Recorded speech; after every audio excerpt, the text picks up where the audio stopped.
Olá, pessoal. Vamos então agora falar dos nossos temas para o auditor fiscal da Cefaz AL. De que modo a gente vai comentar os temas? A gente vai comentar os temas chamando atenção para a forma de você desenvolver o texto. Isso é importante, não é? Não é à toa que, até separei para vocês aqui. Deixa eu ver se eu acho que isso. Não é? Essa questão aqui nem é do CESP não, mas é uma prova de Cefaz bastante recente, né? Vou mostrar para vocês aqui. É Cefaz da Bahia, né? Aluno nosso.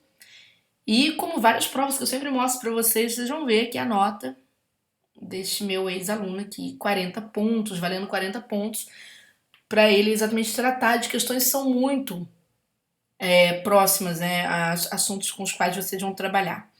E por que o aluno consegue tirar essa nota na prova, não é? Então vamos, antes de mais nada, eu só quero chamar a atenção de vocês. Eu abri inclusive essa tela aqui para falar o seguinte: olha, a gente reformulou todo o curso, né? Nosso curso tinha sido montado antes do processo da liberação do edital e nós reformulamos o curso. Inclusive, nós trocamos todas as questões, estamos no processo de troca de todas as questões. Né? Já tem 3 questões para vocês aqui que a gente escolheu a dedo, não é? E a gente está observando porque você tem uma discussão em trânsito aí sobre uma possível reforma tributária, você tem discussões que resvalam essa questão toda. E aí, é lógico que a reforma, você vai ter essa reforma acontecendo em âmbito ah, nacional, mas vamos pensar para o nosso exatamente o que bate em nós, não é? Então, atenção. Deixamos aqui então para vocês 6 questões, tá certo? Agora as questões estão valendo 25 pontos, 30 linhas, ou seja, o CESP está trabalhando com o padrão dele, tá, gente? Então vamos pensar um pouquinho nas 3 primeiras questões que eu trouxe para vocês aqui, não é? E as dicas de resolução e qual que foi a ideia dessas 3 primeiras questões. Bom, o primeiro estudo de casos que a gente trouxe, falando exatamente sobre falando sobre sujeição passiva, falando sobre responsabilidade solidária, etc., que é uma questão que envolve IPVA. Qual foi a estrutura por trás dessa questão? Aqui a gente vai estudar aquelas composições de resposta que normalmente tendem a ser muito objetivas. Como é que a gente vai gerar texto diante de questões que parece que a banca jogou para nós que nós vamos responder em 10 linhas, por exemplo? Acontece, não é? Como é que a gente vai fazer essa transformação do texto? Então a gente vai comentar isso é importante. Depois eu trouxe outra questão, né, que vai falar aqui já sobre ICMS, tá certo? E uma questão mais voltada para a realidade CESP hoje. Quando você fala em provas do CESP, o CESP tem sido uma banca que tem trabalhado muito prerrogativa diária. Inclusive tem chamado a atenção sobre isso nos editais que ele propõe, né? Que a banca propõe, CESP e Sebrasp. Então o que acontece? Você tem, por exemplo, o trabalho aí de fiscalização, uma situação de fiscalização apresentada, não é? E você tendo que falar do que a norma traz para você dentro desta situação. Então, o que você vai ter aqui exatamente nessa questão? Comportamentos de redatores que tendem a dar respostas também muito automáticas. A gente vai explicar como é que a gente vai fazer para transformar as coisas em texto. Como é que a gente vai recortar, agora que já é o contrário um pouquinho. Tá? Um pouco o contrário da primeira questão. Por exemplo, aqui pergunta sobre fatores que motivam a necessidade de arbitramento para se efetuar um lançamento tributário. Quando você vai à lei e vai analisar a quantidade de fatores que tem, eles são bem volumosos, então a gente vai falar sobre como reduzir esses fatores, né? Ou pelo menos os pontos que a gente precisa prestar mais atenção por conta das últimas correções do CESP. Como eu já disse para vocês, já deixei em dica para vocês, né? Eu participei bem ou mal, analisei todas as correções do CESP praticamente neste ano de 2019, no ano que eu gravo esse vídeo, né? E a última correção foi bastante significativa porque eu tive um volume de provas muito grande, né, no meu e-mail. Praticamente transformei aquilo tudo em relatório, tá certo? Para poder trabalhar e modificar. E daí a decisão de modificar todas as questões que já estavam previstas para o nosso curso, né? Para tentar acompanhar esse parâmetro de correção que aconteceu. Então aqui, por exemplo, aquele momento em que o CESP faz uma pergunta no plural, o aluno está diante de um mundo de coisas e ele precisa fazer escolhas. Como que essas escolhas vão suceder? O que ele corta? Ele corta palavra, ele corta item? Qual vai ser, né, a pegada aqui? A gente vai comentar sobre isso. E nós temos também, deixa eu ver se eu trouxe o tema número 1. Esse aqui foi o número 1. Vou abrir aqui. De novo o número 1. Não tem problema não. Eu abro aqui o número 3, que é um tema importante. É um tema até de que gostei bastante, né, quando me chegou esse tema. Antes de ajustar o tema, então vamos lá. Aqui nós temos o tema número 3, que vai tratar de uma questão que tem um pé, tanto no CESP quanto na FCC. A FCC, ela gosta muito de cálculo e de exibição do cálculo. O CESP, ele gosta dos resultados, é interessante, vocês vão notar isso daí, tá? E é um assunto bastante recente, porque é a questão, certo, da cobrança do ICMS interestadual. Essa modificação, ela já veio há algum tempo, né, exatamente nesse caminho que se está se discutindo reforma tributária. Por isso que eu falei com vocês que é uma questão até interessante, que é uma questão que vocês deveriam dar um pouquinho de atenção. Bom, mas eu vou aqui, questão por questão, vou começar da questão número 1, né? O que acontece na hora de eu responder aqui a questão número 1? Quais são os cuidados que eu preciso ter? Veja que, de propósito, nós criamos o quê? Apenas 2 itens temáticos. Por quê? Para forçar o aluno a organizar o seu texto. Ele precisa organizar a sua escrita. Por quê, gente? Vocês vão ver que eu deixei um aviso aqui para vocês. Muita gente não gosta, torce o nariz, mas eu estou preocupado com aprovações. Então, eu não posso me preocupar com o aluno que não tem informação. Né? Eu passo a informação, mas se ele insiste em não ter, aí todo mundo é adulto. É o seguinte, por que a gente insiste, pelo menos no turma de redação, eu insisto com textos em Word, né? E não textos manuscritos. Seria muito fácil eu colocar a plataforma aqui, porque, como eu já disse várias vezes, né? Eu estou associada a cursos que têm essas plataformas de texto manuscrito. De vez em quando meus corretores falam sobre isso, falam, professora, não é melhor colocar só para parar de encher o saco do aluno? A gente às vezes perde aluno. Eu falo, eu prefiro perder capital. Eu trabalho com o aluno que quer passar. Não tem problema. Porque já ganho dinheiro nos outros lugares. Então aqui é o aluno que recebe o meu nome, que tem o curso que passa por mim do início ao fim. Exatamente aqui. Então o que acontece no turma? A gente recebe o texto em Word. Por quê? Por quê? Por quê? Porque eu torno a dizer aqui, antes de eu falar sobre os temas. Preste atenção. Quando você pega uma correção do CESP, né? Vocês já devem ter visto a grade de correções do CESP. Vou tentar ver se eu acho alguma no meu e-mail enquanto eu estou falando aqui com vocês. Mas vou pegar uma aqui recente. Peraí, eu tirei minha prova, só um minutinho. Que eu vou usar aquela prova que eu comentei, inclusive. O que acontece com a grade de correção do CESP? Quando você vai lá em apresentação, né? Você vai lá em apresentação. Deixa eu pegar aqui.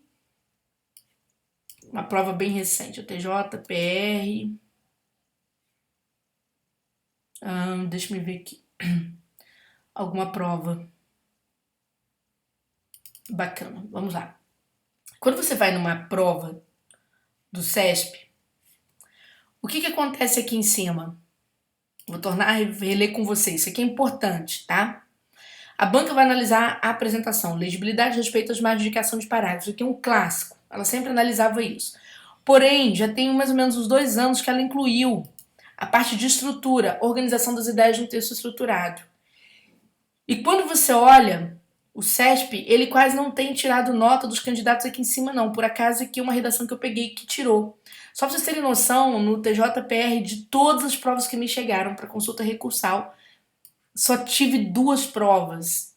Eu devo ter tido ali um universo de mais de umas 70 provas para análise. Tá? Eu só tive 2 provas mesmo, com nota baixa aqui. E digo mais, quem deveria perder ponto por causa da letra não perdeu. Vocês vão ver que aqui, ó, o texto desse aluno não é um texto que tem grandes defeitos de legibilidade, ele é legível, legível. Ah, professora, tem rasura. Não, esse traço, a banca deixa fazer o traço, tá, gente?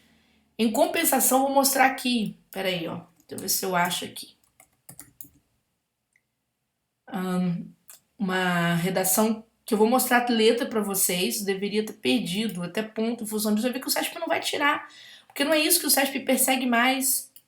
Olha aqui, eu gosto de mostrar, né? Tá vendo a letra do aluno? Miudinha, né? Com muitas alterações aqui, miudinha. Eu vou pegar aqui a grade no próprio e-mail que ele mandou, ó.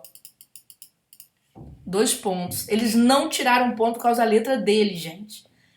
Entenderam o que eu tô querendo dizer? O que está acontecendo com a banca?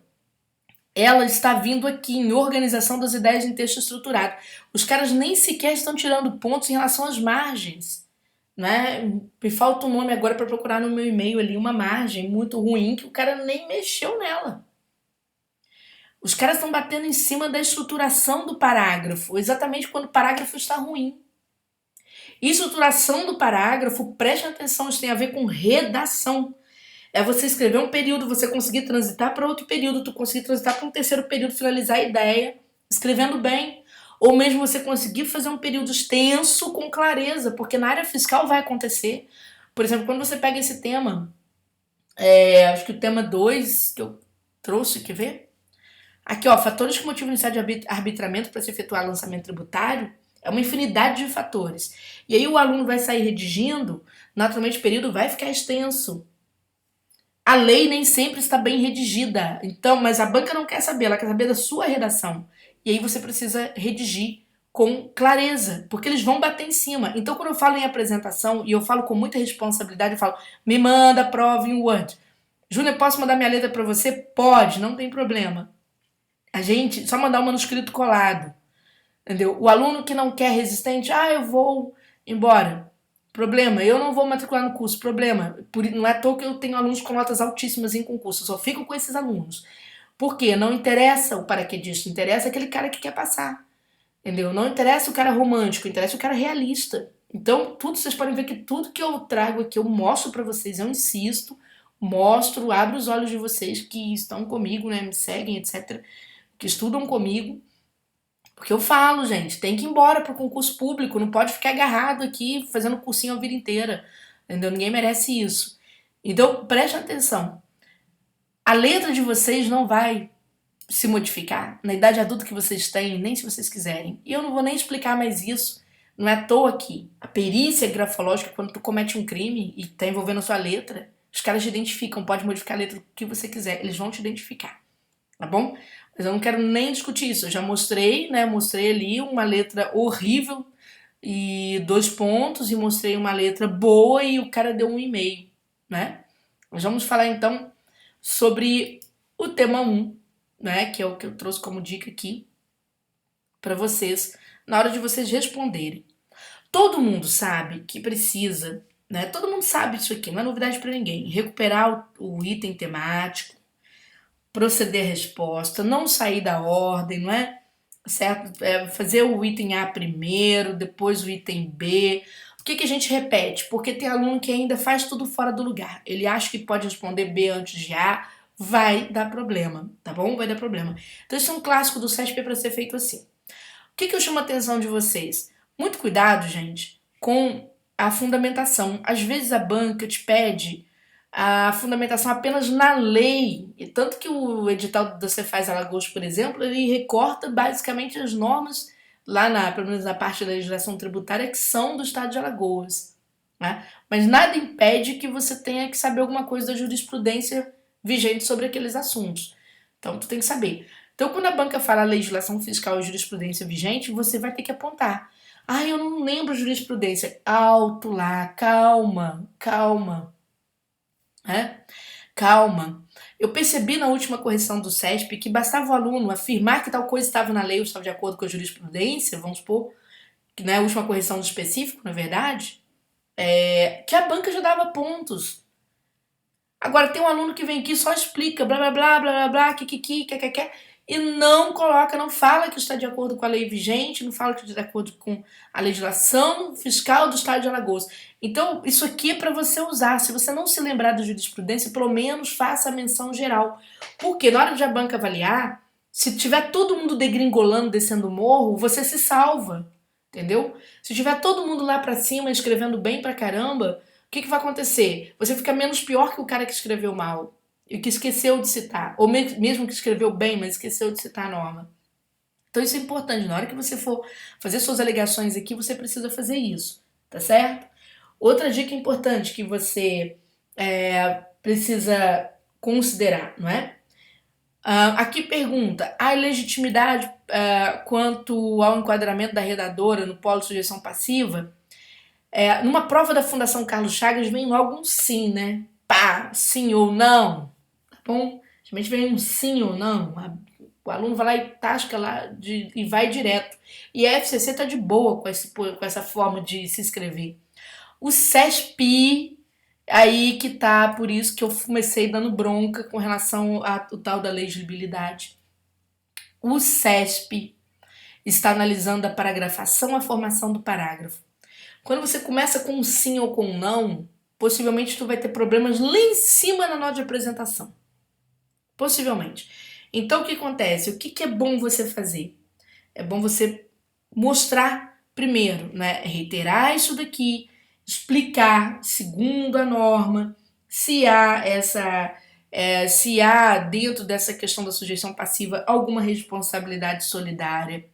O que a jurisprudência diz sobre isso? Porque às vezes a jurisprudência não vai incidir sobre os dois itens. E o examinador que corrige não é o examinador que elabora, aceita que é assim, tá bom? Porque o cara vai lá e corrige, e ele acha, ele tem um padrão para ele poder corrigir, e você vai explicando aquilo com uma certa clareza para ele, uma certa organização que vai dando certo.